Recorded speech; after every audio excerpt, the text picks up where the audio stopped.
So now we're gonna watch The Last Days of Alexander, the two versions by Kings and Generals. And I had heard, at least from what I've heard, is that Alexander partied way too hard, and probably due to all the alcohol consumption, kind of died, and that's the more natural explanation of what I've heard. Also, I heard that, like, they were passing, like, what, the drinking bowl around, and that probably cause some diseases. I don't know. But I've also heard that, like, there's a theory that apparently he might have been poisoned, which is another interesting thought. If that were true, then yeah, I would go to show that Alexander probably had lost the room by some of his people and wanted him dead. But then again, that's just a theory. I don't think there's ever been actual proof of him being poison. So the probably more likely solution is like the natural disease, death, alcohol, you know what I mean. So I guess we'll see if I got any of that right, or what else Kings and Generals presents to the, issue.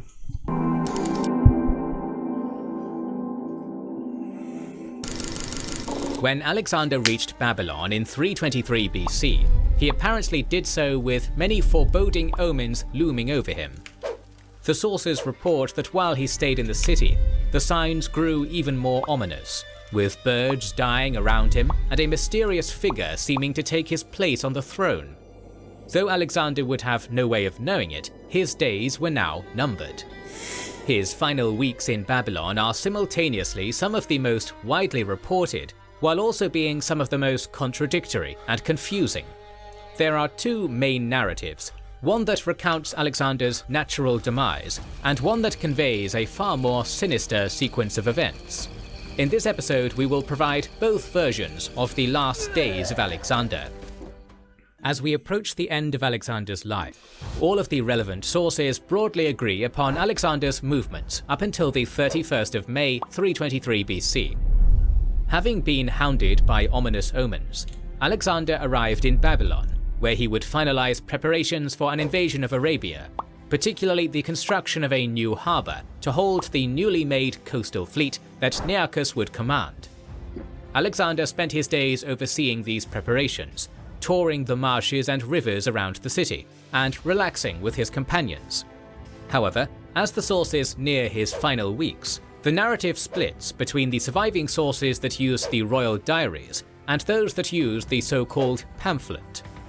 The royal diaries give a day-by-day account of Alexander's movement, and were in turn reported by Arrian and Plutarch. On the 31st of May, Alexander celebrated a sacrifice to Dionysus, eating with friends and drinking late into the night. Alexander then left to turn in, but one of his companions, Medius, convinced him to come to a drinking party at his house. Alexander and the guests all drank heavily throughout the night. The next day, on the 1st of June, Alexander had a raging fever and slept in the bathhouse. The following day, he bathed and spent the day playing dice and drinking with Medius, and went to bed feverish throughout the night. On the 3rd of June, he was carried on a couch to perform his daily sacrifices, gave instructions to his officers about the upcoming Arabian expedition, and was moved to a cooler palace where he bathed and rested. The following day followed the same routine, Alexander giving some instructions, bathing and resting, but his fever became noticeably more severe by night. He continued this routine from the 5th to the 8th, his fever growing worse and worse. By this point, Alexander was terribly weak, unable to speak, barely able to move, and propped up by a pillow. Some of his companions were sent to the temple of Serapis to ask the god what should be done, and they were told to leave Alexander as he was. Around this time, his soldiers began to become seriously worried about him, demanding that they be allowed to see him. Initially, Alexander's generals and bodyguards tried to prevent them from seeing him, but the soldiers grew increasingly angry, threatening to force their way into his chambers if necessary. The men and Alexander had feuded, but they had nonetheless spent 12 years fighting alongside each other. Alexander owed everything to them, as they owed everything to him. Some of these soldiers would have served under Philip, and would have known Alexander since he was a young man who commanded the flank at Chaeronea, and watched him develop from a boy to a man. For others, he would have been the only king they knew, nearer a god than a man, a figure who had led them against countless enemies and always proved victorious. Alexander's inner circle relented, and the men were allowed to see him. As they filed past him, Alexander, who had led the charges at Granicus, Issus and Gaugamela, who had crossed mountains and deserts with them, could do little more than weakly raise a hand in recognition. By the 11th, Alexander was dead, his last words supposedly leaving his empire, quote, "to the strong." Yeah, I have heard that. That's the famous story that when they asked who, to leave your empire to, he said, "to the strongest." I also heard some people apparently say that's not what he said. I haven't looked too deep into it, though that's the more popular story that usually... Excuse me, that's usually the popular story that gets told. That's what he said. Which I think, if true, would kind of go to show just how bitter he probably was at death, and just how, it's kind of, spiteful in a way, be like, to the strongest, that's just asking for a fight between everyone, right? I don't know.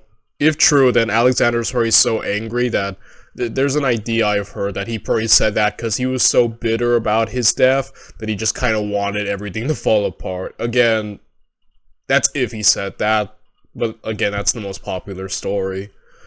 So yeah. Strongest. Arrian and Plutarch, who report this version of events, both refer to rumours that Alexander was poisoned, but are clear that they consider this to be only a rumour and that he died of natural causes. The account of Alexander's death in the pamphlet, reported in the so-called Alexander Romance, is markedly different, going into detail about the alleged poisoning mentioned by Arrian and Plutarch. According to this account, Antipater, Alexander's general governing Macedonia, had become fearful of Alexander, partly because of a rift that had developed between him and Alexander's mother, Olympias, and partially because he had been summoned to Babylon to meet Alexander. Fearing that he was to be punished or removed from power, Antipater had his son, Cassander, smuggle poison to Babylon. Once there, Cassander's brother Iollas, who was also Alexander's cupbearer, would use it to assassinate the king.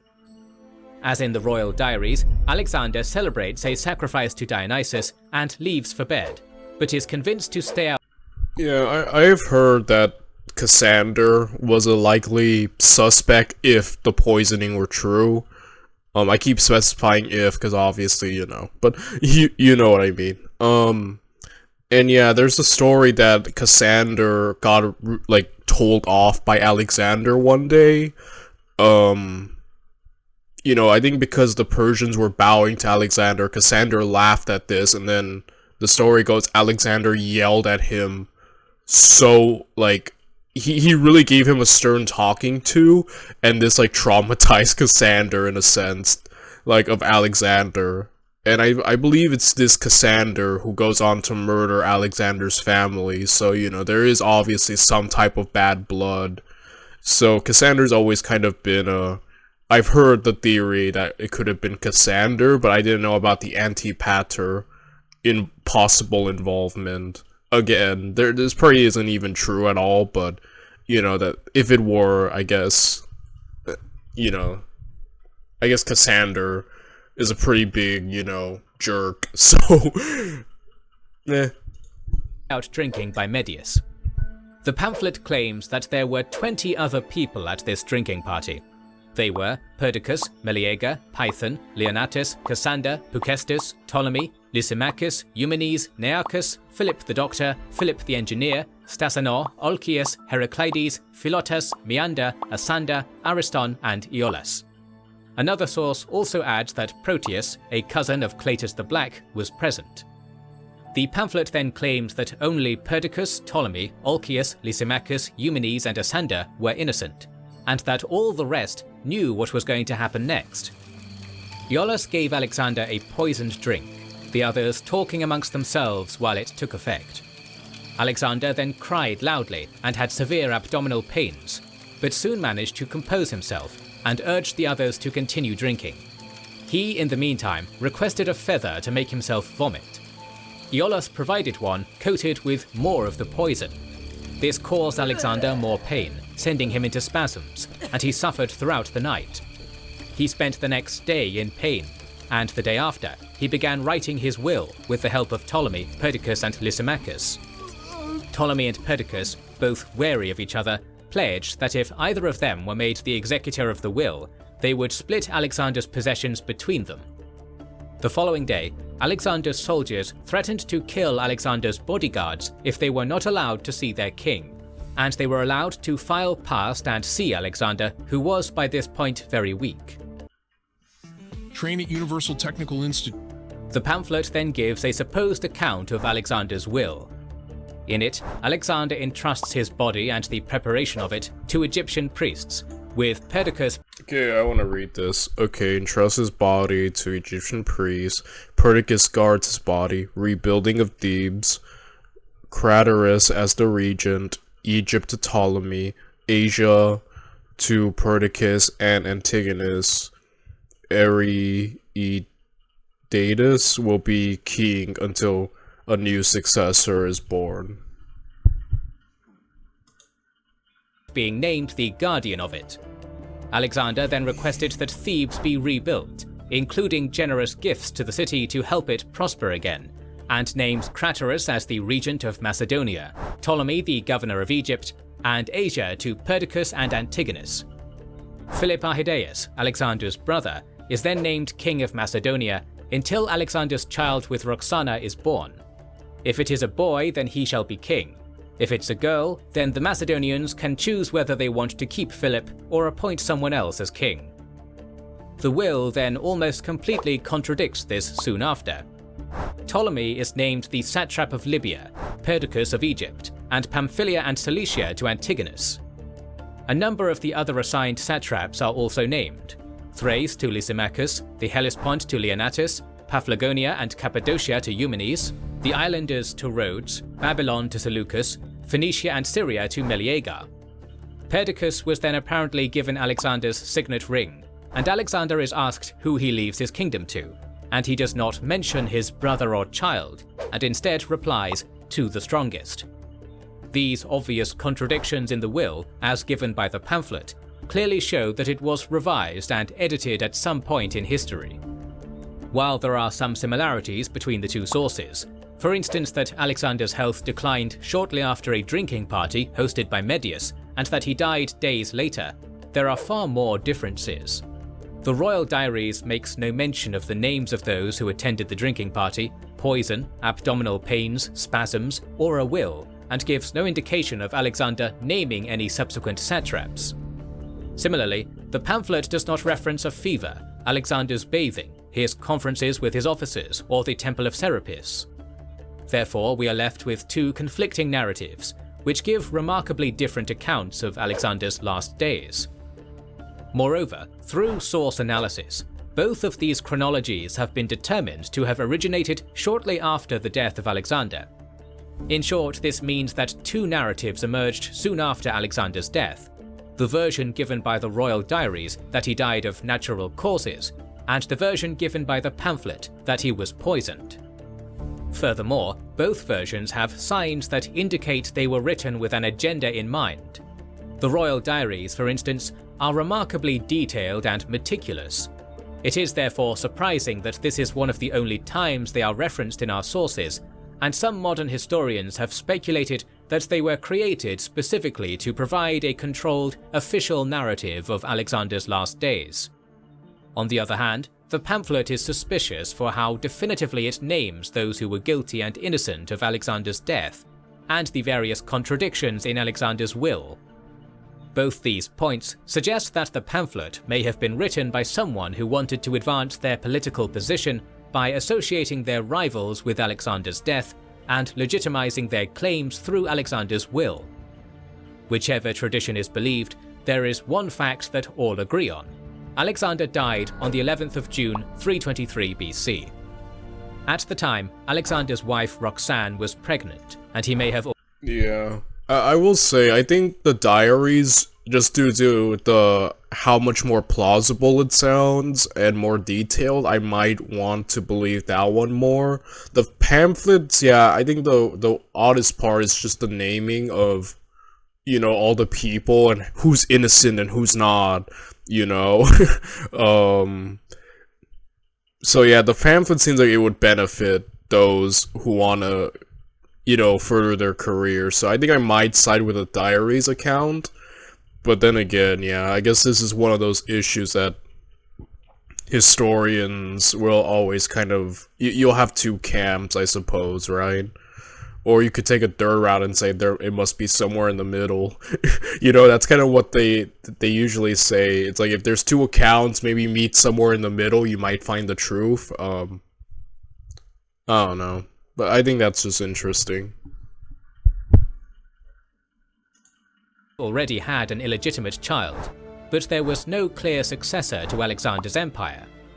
Almost immediately after he had passed, his generals began arguing over who should manage the empire. Yeah, and this is just kind of what the Greeks are known for, being very divided, and immediately, everything falls apart. The method of Macedonian succession is not entirely clear. Some historians think it was a system of primogeniture, others meritocracy, while still others questioned whether or not there was an official process of succession at all. Until his child was born, and who would govern the specific satraps? These disagreements grew quickly, and within a few short years, Alexander's empire was divided into various successor kingdoms, each ruled by one of Alexander's generals, and all claiming to be the legitimate heir to his legacy. In the ensuing wars, Alexander's entire family, his mother, half-sisters and brother, his wives, and his eventual son by Roxanne, were hunted down and wiped out. All that would remain of Alexander was his legacy and a multitude of unanswered questions. What future campaigns did he have planned? Would there ever have been a point where Alexander stopped his conquests? Did he aim to create a blend of Hellenic and Eastern cultures? Did he consider himself a god on earth? These questions and more have puzzled historians for millennia, and led to Alexander being one of the most studied and most famous figures in human history. Arrian was perhaps correct to say that Alexander would have approved of the timing of his death while he was still young and clothed in glory. Alexander frequently made conscious parallels between himself and his supposed ancestor Achilles, and he did this once again in his death. Homeric heroes were aware that they could not become truly immortal, but were instead driven by the need for glory so that their names might live on, and they become immortal in memory. So it was for Achilles, so it was for Alexander. For millennia after, Alexander became the de facto measure of quality amongst any who claimed to be a military leader, whether it be Hannibal, Caesar, or Napoleon. And so he did achieve his own ultimate ambition, eternal memory. Many criticisms can and should be leveled at Alexander, and modern views of Alexander are varied, some positive, others negative.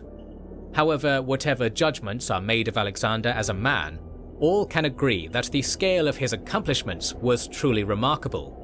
He had defeated Illyrians, Greeks, Persians, Scythians, and Indians, conquered hundreds of tribes and cities, taken an army further than any European king before him, spread Hellenic culture across 3 continents, and ruled the largest empire humanity had yet seen, all before his 33rd birthday.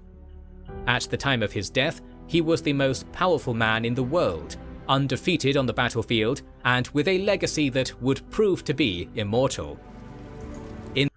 Yeah, Alexander is like the real-life Achilles in a way. Like, obviously Achilles is a mythological... a mythological... Why can't I say that word? Okay, mythological character, but, Alexander is just like a real-life Greek hero, and his accomplishments just stand the test of time. He really did achieve glory, like all kinds of great men, such as Julius Caesar, Hannibal Barca, Napoleon looked up to him.